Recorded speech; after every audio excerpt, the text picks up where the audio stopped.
Welcome to the WakeUp Protocol. I am your host, Nadja Haldimann, and together we're having life-changing conversations with real people about spiritual awakening and the transformations that follow. We're mapping the messy path of awakening so you can go further, faster, and feel a little less alone along the way. For this week's episode of the WakeUp Protocol, I'm joined by Derek Pennett, a lightbody technician, an advanced frequency healing practitioner, a Reiki master, and a multidimensional cosmic messenger. Talking with Derek is like having a conversation with a galactic encyclopedia. He's got a wealth of knowledge that spans timelines, dimensions, star systems, and soul architecture. And honestly, some of it is even out there for me in the best way possible. But that's exactly why I wanted to have him on the show. Derek doesn't just help people feel better. He helps them reattune to who they actually are. From frequency upgrades to timeline remediations, he works across dimensions to help people reclaim their divine blueprint so they can shine from the inside out. In this conversation, we explore what it means to live as a multidimensional being in a three-dimensional world. How to trust your frequency, how to ground when your nervous system is overloaded, and how to navigate awakening with more coherence, clarity, and light. If you've been feeling like your soul is expanding faster than your body can handle, this one's for you. I hope it activates exactly what's ready to come online. And so when that happened, there was a really big awakening moment. And within, I'd say 72 hours, my entire energy field was completely shifted from top to bottom. I've definitely always felt that I was quite unique on this planet, being Arcturian in my star lineages and Spican. If we have time, we can go into those a bit later. And then also just being naturally tapped into energy. So all my language throughout all my development years leading up to my Saturn returns when I was 29, those were all, I had a lot of cosmic and intergalactic dialogue that would come out of me, and it just felt like home base. Whereas everything else on the planet felt like something new that I was trying to experience and bring it into the fold. Derek Pennett, welcome to the WakeUp Protocol. It's a pleasure to be here. Thank you for inviting me to come on the podcast. You are a very new connection of mine. We got introduced through a common friend, and I would say you're one of those new connections that is in alignment with this podcast that I'm putting out here. And I just want to start introducing you by your title, which is quite different than most people's job titles. So, and I'm going to have to read this because it's quite a mouthful. You're a lightbody technician, an advanced frequency healing practitioner, a Reiki master, and a multidimensional cosmic messenger. Wow. Can you tell me a little bit about who you are and how you became the person that you are today? Wow. So I do want to quickly slip in that lightbody technician. Basically, I put your metaphysical parts back into working order. Now, I'm a starseed, so I haven't been on the planet before. So this is my very first incarnation. And since I was a little child, I'm able to hear ear tones, like symphonies happening from the planetary energies, tones going off. Sometimes they're little pings. They'll stick around for a little bit and then they'll fade away. And I can see energy. My whole vision, 50% of it is energy particles. So then as I was coming into that, as I was a child, it was pretty easy for me to embody what that all meant. I just didn't have the language to then express it out into the world and use it as a technology, whether it's going into my soul's purpose or finding vocational work with it. And the pivotal moment when all of that settled in was when I became into the Reiki certification training, which was a gift for me. So I didn't see it coming. There was a partnership that I was with at the time, and the owners of the metaphysical bookstore where she worked at gifted a Reiki certification first degree. And so when that happened, there was a really big awakening moment. And within, I'd say 72 hours, my entire energy field was completely shifted from top to bottom. I've definitely always felt that I was quite unique on this planet, being Arcturian in my star lineages and Spican. If we have time, we can go into those a bit later. And then also just being naturally tapped into energy. So all my language throughout all my development years leading up to my Saturn returns when I was 29, those were all, I had a lot of cosmic and intergalactic dialogue that would come out of me. And it just felt like home base. Whereas everything else on the planet felt like something new that I was trying to experience and bring it into the fold. So if I experienced something that wasn't linear and wasn't 3D, then I responded to it almost instantly. So it's like I'm remembering how to be human in this amazing vessel that I've been wonderfully gifted as well to utilize in this lifetime. So I'm very grateful. Wow. There are a lot of words and concepts in what you just shared that are really difficult for me to understand. And I would usually consider myself quite open-minded when it comes to all of that, but there's just a lot of language that I would love to dive into a little bit more. So maybe if you just start with starseed and we can slowly start unfolding what you're actually explaining here so that I can understand it and our listeners can understand it. Sounds wonderful. So a starseed is basically a being who hasn't been to the particular planet that they were birthed upon. So when we come into this incarnation, our soul's birthed into the body, we pick our astrological blueprints, we get our host parents, we get everything lined up in advance, and then we come back multiple lifetimes over and over again in different forms when we choose to. So that's the incarnational cycle, but the starseed would be not from Earth. If we were on a different planet, let's say Jupiter, then the starseed would be not from Jupiter originally. Now, quite a while ago, there was a big call out, a clarion call. So a big cosmic call out to all of this region of the galaxy, which is that it's really intense on Earth right now, and it needs a lot of love, assistance, both vibrationally, and then helping itself out in 3D as well, too. Because there's a lot of intensities going on the planet for the particular density that it's involved in.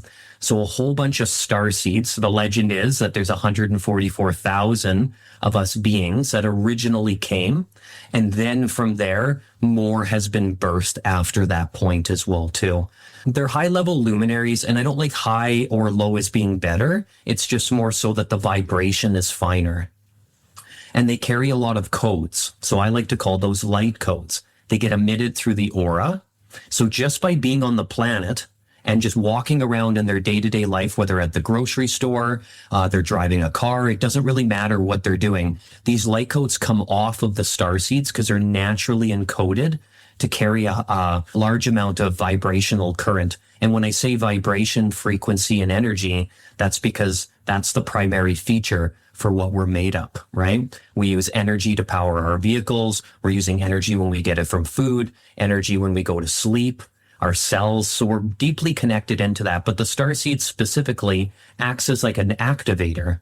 So when they're around other beings, it naturally brings things to the forefront, things that want to be enhanced or other stuff that can be really intense in the shadow realms as well, too. And then also, not always the case, but quite often the starseed's encoded to understand multidimensional living. So some of the terms I brought up earlier and the method and the ways that I speak is very much tapped into living multidimensionally, not just linear. So it can bring a lot of those codes in as well, too. Quite often, they come from another star nation, whether it's Octurian, Pleiadian, Sirian. It could be different spaces that they come from as well, too. So it's a luminary that hasn't been on this planet before. Okay, so if I hear this correctly, a starseed is a soul that is incarnated on a planet for the first time. Is that correct? Yes. Okay, now if that soul decides to incarnate a second time, would it still be called a starseed or not anymore? I think there's a lot of flexibility because these terminologies are kind of the human language that we're using right now. And in the realms of cosmology, we're really just at kindergarten level. Mm-hmm. So we're starting to really increase our vitality in those areas. I would say yes, to a degree. It would be more like a fresh star seed that has come. They've more recently been here, but then they've had luminary properties that they brought on to the field. So technically speaking, no. But overall, yes, because they're recently here. And I mean, you can jump from all over different timelines quite frequently, different planets and dimensions too. For myself, I start in a higher density and then I come down to lower density planets that are going through an ascension process like Earth. And then I help them wake up some of the energy fields, and then I'll leave. I'm not coming back next lifetime. I've known that since I was born. And then when I go to another planet, we're going to do some work there and drop in density as well too. Okay. Yeah. Now, I'm hearing two more terms that I would like to get a little bit more information on. Timelines and multidimensional. Let's start with multidimensional. So the way I understand dimensions is we live in the third dimension, which is the physical realm, the realm that we can see and feel and taste. And that third dimension is what we consider home. And I have heard people talk about the density here in the third dimension being really strong. And then there's lower dimensions, the second and the first. And then there's higher dimension, the fourth, the fifth, the ninth, and so forth. I don't even understand exactly how many. I've heard many teachers speak about that before. So I'm curious, when you say multidimensional, is that something that you personally are multidimensional, or is it something that we all are and we're just not aware of? We definitely are all multidimensional, and you are right. It is the awareness level of remembering that that's part of our field. So here's a great way of explaining it. The dimensions, though, which what I'm about to mention, no matter how many we're working with, I don't get set on the exact number having to be the finite thing forever. It's an approximation because we're learning more as we go. We got 15 dimensions that we're using in this universe, and 12 are when we incarnate. As you go up, you become more transparent and more etheric. On 3D, that's our lens that we're currently using now to do the podcast, to talk, to interact, our day-to-day adventures that we go on. That lens has a third dimensional viewpoint, but it's using all the dimensions simultaneously. So it's automatically already multidimensional. But we've been entrained through various forms of programming, we'll say, plus the veil. When we incarnate onto this density, there's a lot of forgetting. And so when we're starting the process now of waking up those centers. For instance, when we went to start to the podcast today, we both arrived at the same time, but we didn't get there from the same time signature. It's completely different. Every being on this planet has a different viewpoint and a different lens to look through the emotions, the mental body, spiritual, and so forth. But on a physical level, it's a lot more linear. Something goes from A to B, and that's basically what it is. And that's where our point of attention has been really placed, particularly over the last few thousand years. So the multidimensional living and aspects of multidimensionalism is just opening up to that there's more than just physicality. But even if we take physical, you're doing so many things right now at the same time. We're breathing, we're talking, we're thinking. Even if we use our five senses and we're using multiples at the same time, like we're touching some fabric and then we're smelling the bread being cooked down the street, whatever is going on, we're already doing more than one thing at the same time. And so that's more multidimensional in itself naturally. It's just a forgetting at this point. And when you move through the multidimensional process and you start to awaken through self-awareness, as you were saying at the beginning, like your own spiritual awakening process, then you realize that things are more than just linear in 3D. All of them are plugging in together simultaneously. We could incarnate on Arcturus and be in the seventh dimension, and that would be our lens, but we would still be incorporating 3D on some level. So it's already intermixing in those ways. It's all happening simultaneously. It's just a matter if our awareness is picking up what's going on or attempting to have as much of that wide field in the viewpoint. Okay, thank you for explaining that. And let me just make sure I really understood this correctly. So we are multidimensional beings, but we are living through the lens of the third dimension. And to us, that seems like the only reality until potentially a spiritual awakening or something else happens. And then we start becoming aware of other dimensions. Now, if we were to be aware of other dimensions, like let's say, for example, the fifth dimension, how would we know that there's other dimensions, and how would we experience that, and how could we integrate that with the third dimensional lens that we're currently in? Right. Well, the universal laws that kind of go in and govern, I call them the original instructions, are different depending on the density or dimension that you incarnate in. So there's a whole different set of rules, I guess we'll call them, cosmic rules that interplay into there.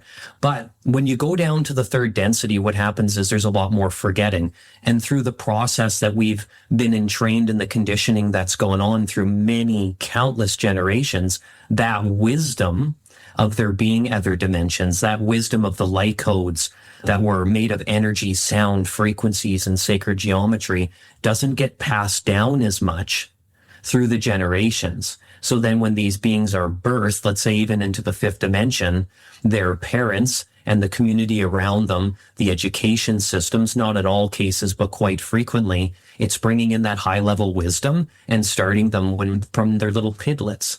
And so they're able to embody it, and it almost becomes like an infinity loop. And then it starts to feed into itself. And then that creates the catalyst for all of these rememberings to be constantly encoded into them.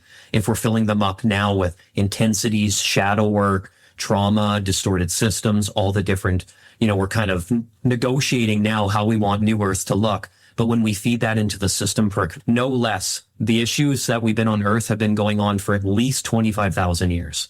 So that's a lot of stuff to put into the cellular memory and the DNA, because the two that are going to remember it the most outside of the Akashic records, which is like the cosmic internet, everything's being recorded in the cosmos. So when we pray or speak to our spirit guides, talk to God, consciousness, great spirit, whatever it is, it's listening.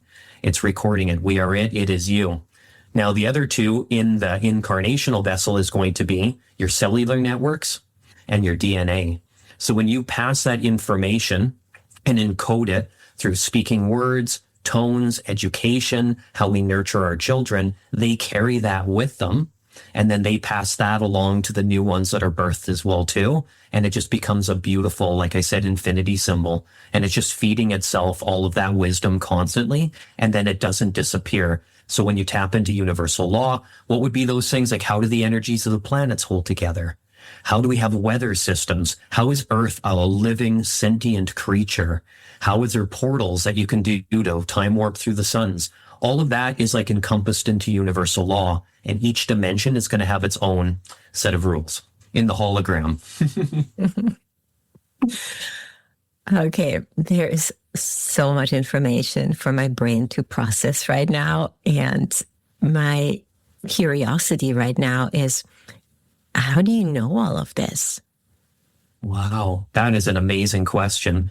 So a lot of this stuff just came naturally online from when I was a child. It was a combination of a few things. So it was being online, like even when I mentioned earlier that I just knew that I wasn't from another planet, I was saying that when I was like 3 or 4 solar years on this planet. So it kind of came naturally. The main one is that when I connect into this information through the Akashic records, through a book that I read, information provided from another practitioner or a luminary on the planet, I'm all about assembling it all together. So I like to call myself a galactic encyclopedia. I remember it. It stays in my field, and it's like encoded until I leave the body, and most likely it'll stay with me. So I'm reading tons of material, absorbing lots of different stuff. But being an Aries is my sun sign, one of my key factors, and I'm sure you could dive even deeper into the chart and take a look with all of your astrology skills. Going in there, it's like a visionary thing. You can have 1,000 books on the wall, and I want the top 10, the ones with the most potent information possible. I'm not afraid to go where we need to go and check out what needs to be seen. So it could be a little bit of what I call a pioneer of perception. I'm looking for the key items, which this goes back to my light body technician, putting your metaphysical parts back into working order. I'm assembling all of that galactic information, all of those metaphysical parts, all of the multidimensional living, and I want to put it together as a whole. And that's my Libra aspect inside of me. It sees the whole balancing of everything, and then it wants to magnetize it towards. Because basically, even if you're going on 3D health, we're talking multidimensional living too, right? You have your eating food, your exercising, how you breathe, what you digest, how you think, it all matters. There's a little bit more to the equation. So I'm doing that with the galactic history and wisdom. I also have stuff come through from the Arcturian High Council. So the constellation of Arcturus, seventh dimensional beings. I've sat on their councils before. I've taken a break from it because it's a high level of responsibility. And we do exchanges. It's not channeling, but we exchange thought packets. And periodically I'll write down some of the channelings and then I will share them online as well too, for the collective to see. So some of the wisdom does come through there as well too.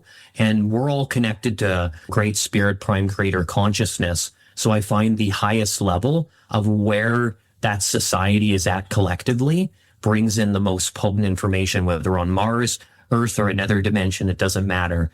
Let's bring it in and then work with whatever languages and culture and experiences that we have to merge them together. What an amazing gift to have access to all of that. I would like to still ask you the question about timelines. You talked about timelines. What does that mean? I've been hearing a lot of people lately saying that timelines are splitting and we get to choose which timeline to be in. And conceptually, it kind of makes sense. But then when I really think about it, my brain gets all mushy and I don't quite understand. So what is a timeline and how do we get to choose which timeline to be in? Okay. So there's infinite timelines, but on the main focus that we're working with Earth, there is a splitting of two timelines. Okay. So there's the one that could potentially stay in 3D, and then there's the new Earth that we're building. Once you incarnate again, after you've done the multidimensional work, you have two ways you can get out of this dimension. You can either use one of the 12 stargates on Earth, which most of them are deactivated. They warp you to different parts in the cosmos. The second one is you can do the multidimensional work to allow yourself to get out of the 3D matrix. And when you move into that other timeline that we're still deciding as a collective what it's going to look like, then when you incarnate again, you can access that dimension to have it then built into there. There's parallel Earths, so there's two Earths running concurrently at the same time. Many of us came from the future back to the past to correct a timeline that didn't go quite as planned. So we talk about time warping. You can do all that stuff. But if we were to jump right now in time warp, we could see that timeline or be wherever we wanted to be, wherever we warped, but we can't affect it on the same level as if we incarnated and were birthed onto that timeline. So when you leave your body, you can go anywhere. So you have infinite timelines to choose from. But the main one they're talking about on Earth, it's like the paradigm shift and the splitting that's going on. And which one do you want to stay on? And they both have their beautiful qualities to them and their intensities. But the new Earth one is really wanting to step into the next octave of where Earth will completely shift its vibration and basically move out of 3D as its main lens. The other one will continue that one to go on, because just because you create something new doesn't mean that the previous one won't exist. That depends on how many humans or the collective of beings, sentient creatures that are on that planet. They get to decide what they want to create, and you can create more than one. But the thing is, we're working collectively, so there is going to be a mass of both going in either direction. Maybe all of them will combine and unify into another one. So when you do healing in the bloodlines, you can jump timelines depending on which aspect you're healing for which lifetime you came in. So we're kind of doing it every day, naturally through the astral body, whether we're sleeping on a treatment table, getting a session, it's all over the place. Okay, thanks for explaining that. And I would like a little bit more clarification because it still feels a little foggy to me. So there's two timelines and the Earth is splitting into two timelines right now. One that's going to stay in the 3D, in the density and potentially in the fear energy. Is that correct? That frequency? Yeah. And then the other one is moving more into the love, peace, happiness, joy frequency. Do I hear that right? It kind of goes in that direction, but the future is unwritten, so we don't know exactly how it's going to look. Could it be inner peace and galactivations and 12-strand DNA in one timeline? Could the other one be guilt and programming and fear? Definitely correct. But it could merge because it's not an instantaneous affair. It's the shifting of the vibration can usually take quite a long period of time, which, to let you know, we're in the photon band right now, which is pinned with Alcyone and Pleiades. And it's only 2 ages when you're in the photon band, Aquarius, which we're moving into, and Leo. And when we're in the photon band, it's a whole new beam of light. Alcyone and the Pleiades is always in it, and it remembers our previous ascension processes, which we're currently in. So we're writing this story together, and that photonic energy is really bringing in multidimensional living and all of these metaphysical modalities and spiritual awakenings.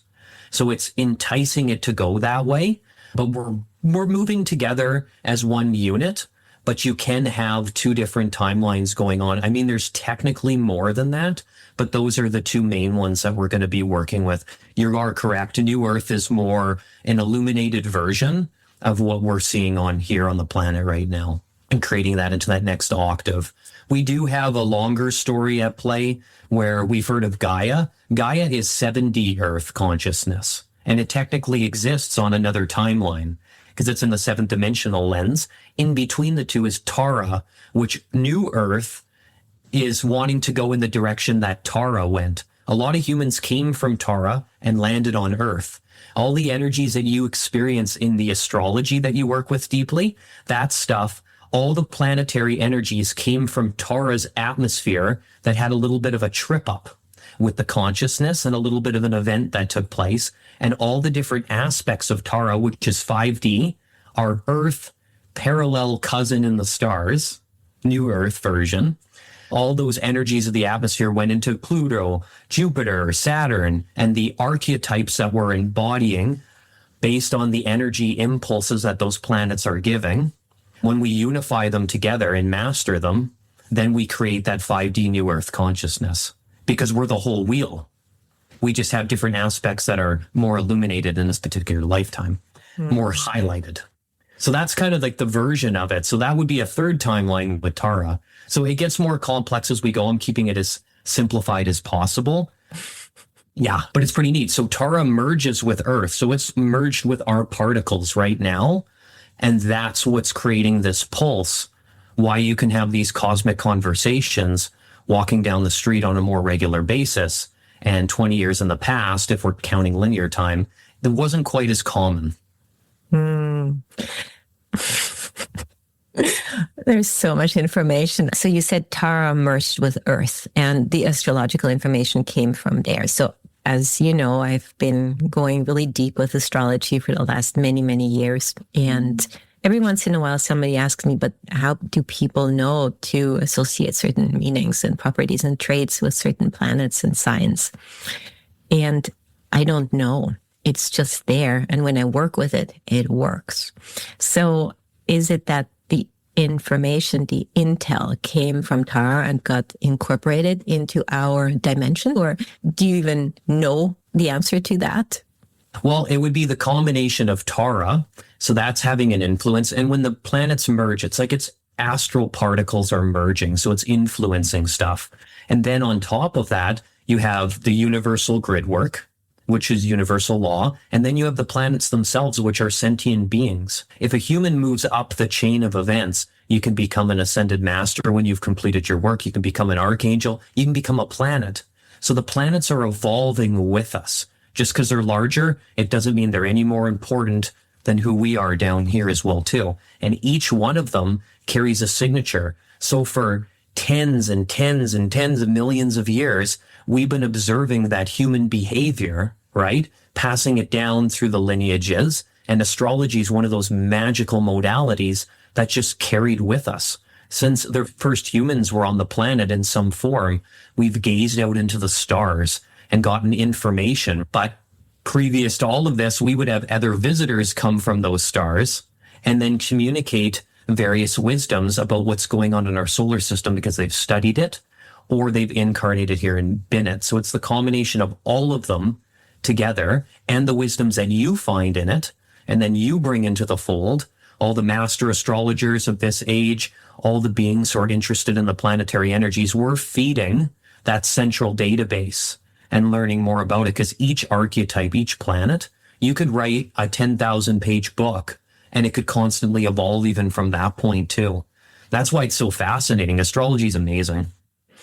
I'm realizing as we're having this conversation that I have a million questions for you, because everything you say, I would love another half hour to an hour explanation on that. And I have a feeling you're probably going to come onto this podcast a few more times to help make sense, to shine some light on these concepts. And I want to pivot a little bit and come back to the Wake Up Protocol core questions, because I have 4 core questions in this podcast. And the first question is, how do you define spiritual awakening? Everybody has a different way of describing that. And from your perspective, I'm curious, how would you describe spiritual awakening? Spiritual awakening is the moment of your own authentic truth when you've made contact, recontacted with yourself after going through the veil of forgetting with your higher self. It comes online and then it starts to speak through with you.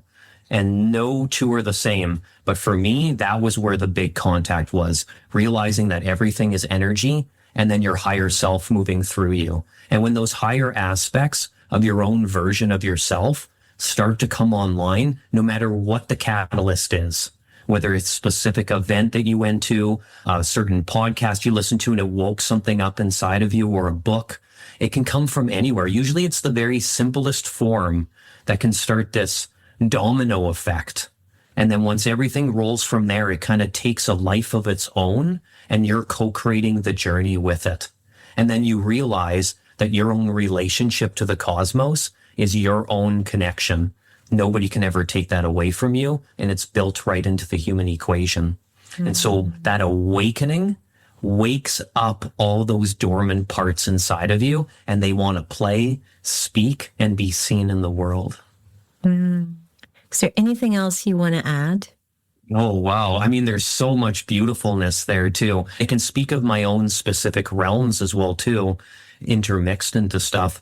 I really find that for a lot of individuals with spiritual awakenings, the common thread that I see a lot of the time is they're seeing through the matrix more, or they're realizing that everything is made up of energy.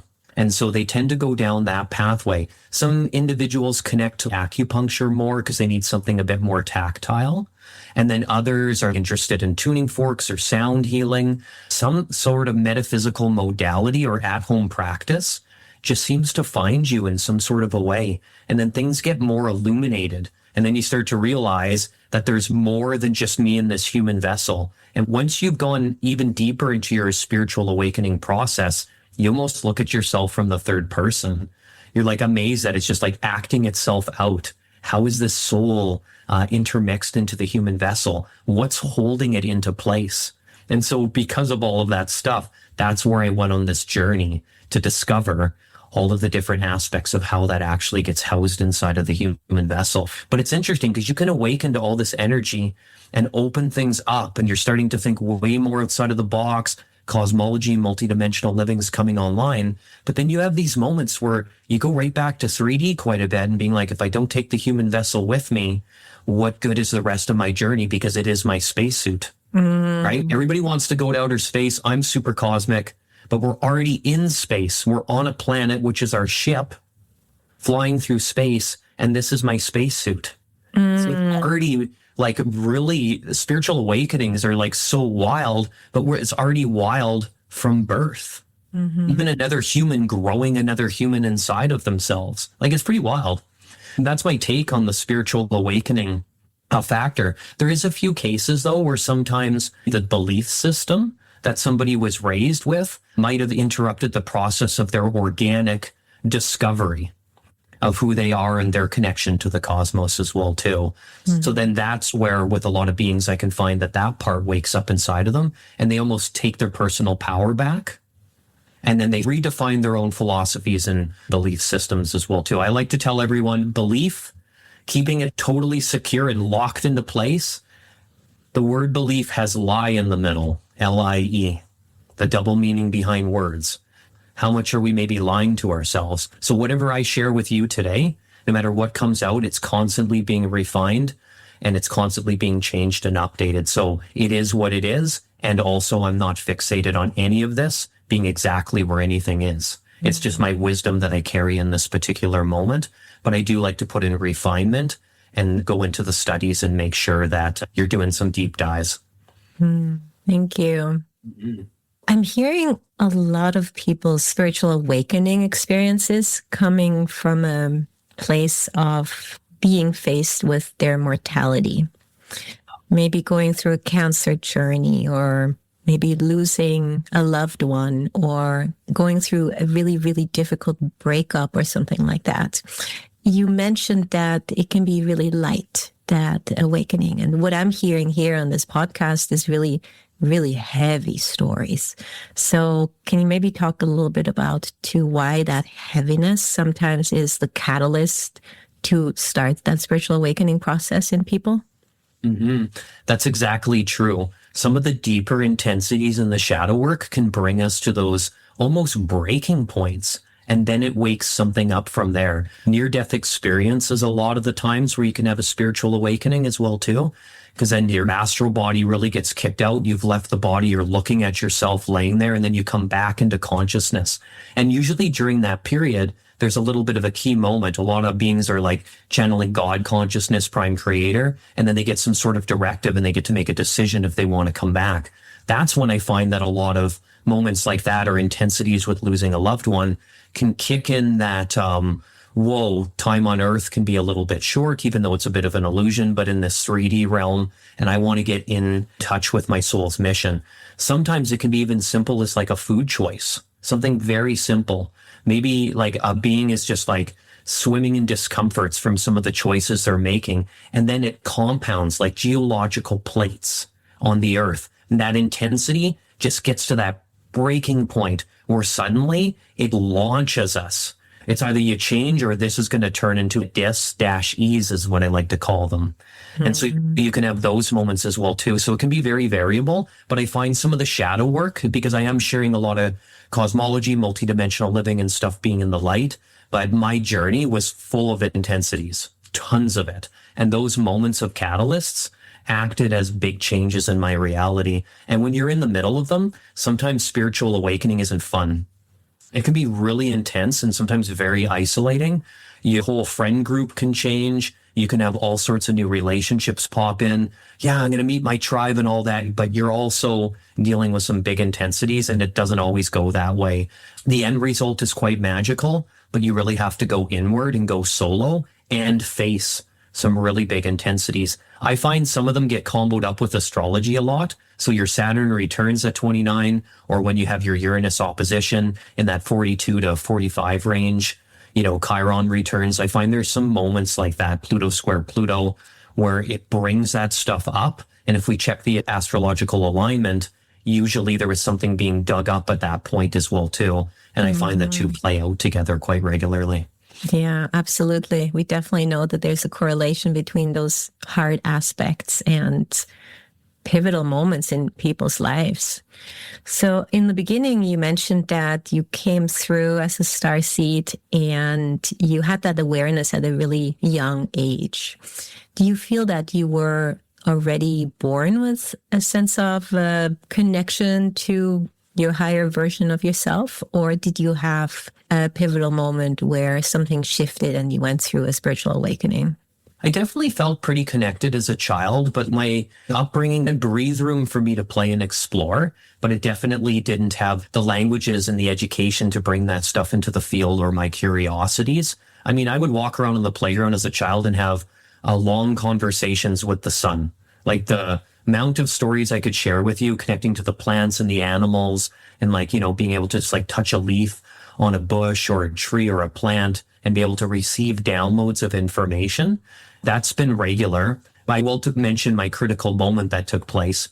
And then when it came to the ear tones that I mentioned at the beginning, I didn't know what to do with them. I remember I was in grade 9 and I had so much of a symphony covering 60% of my hearing that I laid on my bed for 3 hours with my hands cupping my ears, only realizing that I was sending it energy, but I was wanting to soothe it because it felt so discomforting. Now I know how to sit through them and how to meditate through the process to receive the information. The biggest catalyst was when I was 29 at my Saturn returns. That's when the higher self aspects came, and what you mentioned earlier in your question of how that stuff kind of registered. that now I'm consciously awakening in those ways. And that was due to a twin flame partnership that I had. My version of twin flame is two beings that get together. They cause a spark and a flame. Some radical shift happens. It's usually short term or a little bit longer term, and then they go their separate ways. And thanks for explaining that, because there is a difference between twin flame and soulmate, right? Yes. Soulmate, I find, is more a being that you can nest with for an extra longer period of time, or it flows really easy in terms of partnership. It could be for a life partner as well, too, while you're incarnated. And with the soulmate, I find a lot of the times you're almost dating yourself, because they end up being part of your soul group or your oversoul. And you have so much in common and everything flows so well. It's another fragment of your being. So when you're born, there's 144 of you that make up your oversoul. In that regard, back to when I was 29 really quick, the twin flame relationship, they were a master astrologer, Kundalini yoga teacher, and then they also worked in a metaphysical bookstore for up to 13 years and took it really seriously. So I had a great introduction at that point to all things multidimensional, whether it was crystals, drinking reverse osmosis water and putting minerals in it, what's going on with society in general, all the archetypes of astrology. I was a little bit resistant, to be honest with you, with a couple things at the beginning, because so much was moving so quick. I did mention that I adapt to these things quick, but I do remember that first initial, because it came in such a big wave. Their whole life was super cosmic. They were doing gong baths, the whole bit, and it was just amazing. So I'm so grateful that that big wave came in, but it challenged me in very big ways. And most of it was magical, but there was some very intense moments along the way as well, too.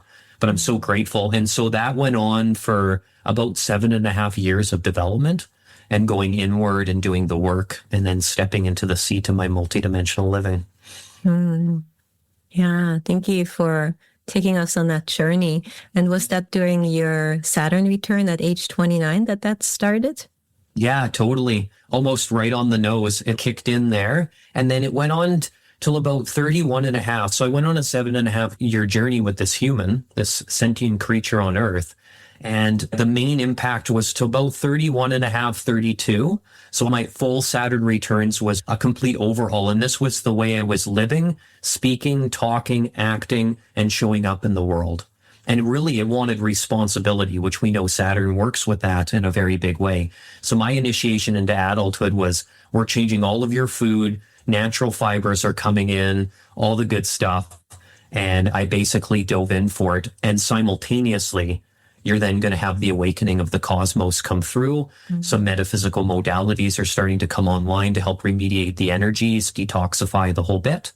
And then when I was in 2014 with the same partnership, there was a being that kept coming into the bookstore and they really wanted to offer a book and they kept bringing it over and over again. And finally they accepted it. Well, they passed it along to me to read. And it was a book by David Icke called Remember Who You Are, Where You Are, and Where You Come From. And so when I got to 2014, that's when the Matrix stuff opened its veil. And then I had a huge wave of that stuff come through as well. That book I read really slow over the course of 4 to 5 months. And I would only read maybe 10, 12 pages a day. And I sat with the info and every subject under the galactic central sun came pouring out to me. And that one was so magical, but probably closer to the most challenging time I've ever had. Because I didn't get a little bit about the Matrix. I got the full picture within 2 years, everything. May I ask you what the Matrix is? We've all seen the movie The Matrix and people talk about the Matrix, but what is it? So the Matrix movies are definitely on par with how it's showing. The way I like to describe it is it's a false version of the organic human experience that wants to take whatever we've created, manipulate it, mess with it a bit, delete some things along the way, and then resell it back to you, all of it at the same time. What the water, the food, what you drink, what you eat, what you consume, how you breathe, the entertainment that you use, the types of architecture, the whole bit. It wants to create a synthetic reality instead of an organic biological reality. And then it resells it back to us and creates systems to hold itself into place. at both energetically and in 3D as well too. And is that maybe the lens of the 3D that we see the world through, or is that different? It would definitely be a huge lens of it, because if we go back to kind of how this all started, it was denial and conditioning. And slowly that got inputted into our system. And then eventually there was more things layered on top of it. And then in the collective, we know fear and anger can be a really big one as well too. And so that lens with the matrix is overlaid with the other one. You talk about the splitting of the timelines. It's like you have your new earth lens, or all the beautiful new earth aspects that came before it. And then you have the matrix lens, and they're kind of being overlaid simultaneously at the exact same time. So it really depends on how that human chooses to view them and work through them. But they are influencing each other quite regularly. I don't like the word battle, but they're kind of like going at it with each other, figuring out how are we going to integrate the best aspects of both. Because I don't feel that anything, no matter how intense it is, cannot have a good quality mixed in with it. Everything has a purpose or a polarity when you're in 3D. So we talked about what is 3D. 3D is where you have polarity at its highest gains possible. And so for everything that the matrix is doing, it's also showing us areas that we need to wake up in, because we allowed that to be created in the first place. It didn't just walk in overnight and take over. This is a very slow 250,000 year journey. And just to give all the listeners a key code, we've been on this planet in human form, kind of, for 550 million years on this one timeline. So we've been here a lot longer than we've been told. It's pretty amazing. In this form, it's more 250,000, and then it started to spread from there as well, too. Yeah, there is just so much more to reality than we think. And I'm curious to hear new perspectives on these things. And when I see it through my lens, what matches and where I want to get more information to see what else is out there. In terms of the matrix, I'm really interested in figuring out how to quote unquote hack the matrix so we can live the bestest version of ourselves. And one of the things that I've learned recently is to just dial in the frequency, that it's almost like a radio station, that we're sending a frequency out by embodying the frequency and then automatically magnetically attracting that frequency. So I've been playing with that quite a bit lately. And I've been trying to get into a certain frequency, and it's fascinating how life has been rearranging itself around me because of that. Is getting into a frequency and really embodying that a way to navigate the matrix, or are there other ways? How do you see that? Oh, wow. This is awesome questions. I'm loving this. So I like that you're using the frequency analogy, because that is one of the main key features that works. If your cell phone's listening to everything that you do and sending you ads all the time, then why don't you rewire your thoughts so that it's just going to pick up what you're thinking? So if I want EMF protection, I just think it all the time, and then it starts popping up in my phone. So you match that frequency and then also see what the technologies are doing right now. And then you can call in what you need within that. I think the main thing is going to be figuring out how we negotiate a brand new system so that we can do commerce and economy on different ways. However that looks, if we even need the certain aspects that we plugged into it. Now, as far as exiting from the matrix, one of the key things that I like to do, and it takes a lot of effort, but you can do it very slowly, is anytime you catch something that has chemicals in it or is a mainstream brand name, et cetera, of something that you're like, I don't know if there's something quite right about this in your home. What you do is you wait until you've used it up, and then you go find the replacement for it. Because everything we want to shift to that next octave is currently being created. Whether it's a cleaner for your house or some sort of body care that you use. Because once you go into multidimensional living, quite often you're shedding all the chemicals and all the toxins that are in the field. So you go through that way and you rewire stuff. Another one that I do is I don't flash any of the brand name stuff on my clothing, on my objects, because there's already enough advertising going out there. So that's another key one to just maybe consider.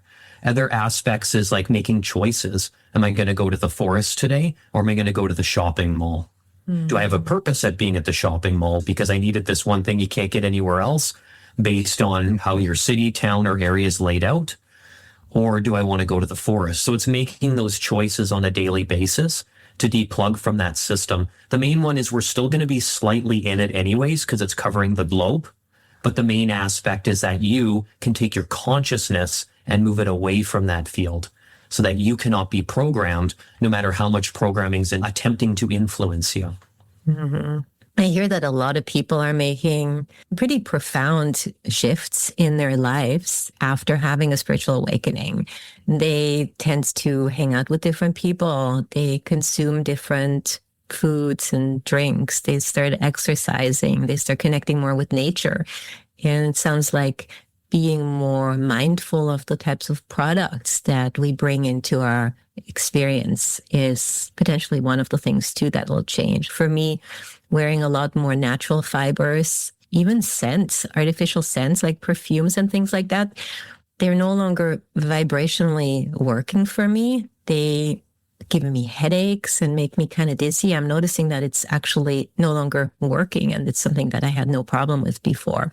It's not that I have a problem with, but I'm just really noticing that I'm no longer enjoying those things. And I actually just yesterday saw an advertisement, which I guess goes back to what intention you have, about linen sheets and chemically treated linen sheets. And there was even some research that when people sleep in linen sheets, supposedly in hospitals, people used to sleep in linen sheets and they would heal 40% more quickly than when they start putting different or even artificial sheets in hospital beds. And same thing with bandages. When they had linen bandages, the wound would heal 40% quicker. I'm not sure that's really true or not. I haven't done the research yet, but it resonated with me, and it makes me think maybe I want to upgrade my sheets to linen. It's a material I absolutely enjoy. So yeah, just making some of those choices feels aligned with this frequency that we're all on. Yeah. And if you study the fabrics and actually put frequency readers up to them, they carry different hertz.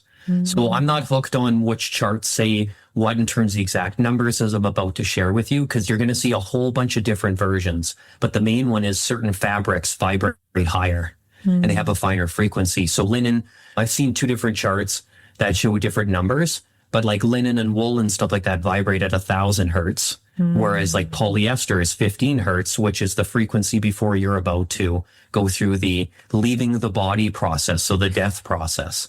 So there's things to consider with that stuff as well too. And then with bandages, a lot of them are bleached and have chemicals on them. So that's not going to help your wound heal any quicker as well too. And when you were mentioning that also with the chemicals and different things resonating different within the body, that's another ascension symptom of when we have a spiritual awakening, is suddenly you can walk down the street and you can smell toxic laundry detergent. And when you were a child, you're like, well, I could kind of smell it. It was a little bit there. Now it's wafting down the street for what feels like 30, 40 meters, and it makes you dizzy. So you get this awareness of the impact of what it's actually doing to the body. And you also asked earlier too, what can you do to exit the matrix and bring things into the fold? Another one I'd like to add is, what do you want to create? What do you as a human want to bring into the fold that's going to help us then exit the matrix? I've chosen to do advanced frequency healing. There's many different things we can do. I remember before there was any major EMF protection, we just had a couple crystals and organite, which are amazing, not to devalue them. They're super special. And I kept thinking, when are we going to start getting the tech coming out to have that stuff? I'm not going to be the creator, but I'm going to go in there and I will participate in helping keep your company going. And I'll use the devices if they're brought from a good source. And then a couple solar years later, it kicked in. And now you have all these remediation devices covering the globe. So what you think is what you're going to create. So adding that into the mix can also assist, right? We want to remutate the matrix into a form that more matches the original human experience and its evolved version of where we ever want to take it. Yeah, it sounds amazing. Thank you so much for all the wisdom you're sharing here. I want to be mindful of our time here, and we are coming towards the end of this recording. I want to give our listeners a chance to find you, and if you have any offerings to share. So what do you want to share with our audience? Amazing. Thank you for this opportunity. Basically, head over to my website, which I'll let you know in a sec. It's got all of my sessions and offerings that I do as advanced frequency work. So I do in-person and long distance, and I'm mixing a whole bunch of advanced metaphysical modalities. I have energy treatments that you'll feel the effects probably at least for 4 to 6 weeks after the session. My website has a hub for everything that I create. So whether it's the metaphysical music or some of the oracle deck work I've done, and primarily my sessions, events, and offerings and workshops, because I do teach a lot of these different subjects, and Reiki certification training is in the mix as well too. So everything's on that website, and it runs you through a little bit of all of the work I do, how my sessions function, and I can assist with absolutely anything in the cosmos. There's nothing that can't be remediated. It's just a matter of finding the right frequency, technology with the modality, and the right intentions from that human and the environment to support it. Beautiful. And what's the website? So the website you can go to is linktree/The Cosmic Messenger. My name's Derek Pennett, but my business name is The Cosmic Messenger. Fantastic. Thank you so much. Before we end, I have one final question for you. If you could go back in time and give a message to a younger version of you, what would you tell him? Oh, wow. I would give the younger version of myself the most biggest galactic hug ever and let them know that I am so grateful that they were birthed upon this planet. I would lay them down beautifully in nature and put my hand over top of the heart and just send a message of remember who you are. And I know that that will set the key code in motion. And that all the blueprints are waiting to be awakened and all will be okay. Beautiful. Thank you so much, Derek. What a pleasure to have you as my guest, to get so many downloads. My brain is completely full at this point. I'm probably going to have to listen to this a few times. I hope you're going to come on to this show again at some point as my guest and answer more questions and explain more concepts. It almost feels like you're a cosmic encyclopedia who can answer all the questions that I have instead of having to go to all these different resources. So thank you, thank you, thank you. It was such a pleasure and many blessings on your journey. Oh, mega deep gratitude for being here, and I'd gladly come back on the podcast again. Thank you so much for this opportunity. Thank you so much for tuning into the Wake Up Protocol. If you like what you heard, share this episode with 3 people who need to hear this message. And if you want to go deeper, head to thewakeuprotocol.com and sign up for our email list. That's where we share behind the scenes insights, bonus resources, exclusive invites, and the kind of guidance we only send to our community. And if this is the last thing you hear from us, all we'd like to say is keep going, trust yourself, follow your heart. Until next time, have a safe and happy journey.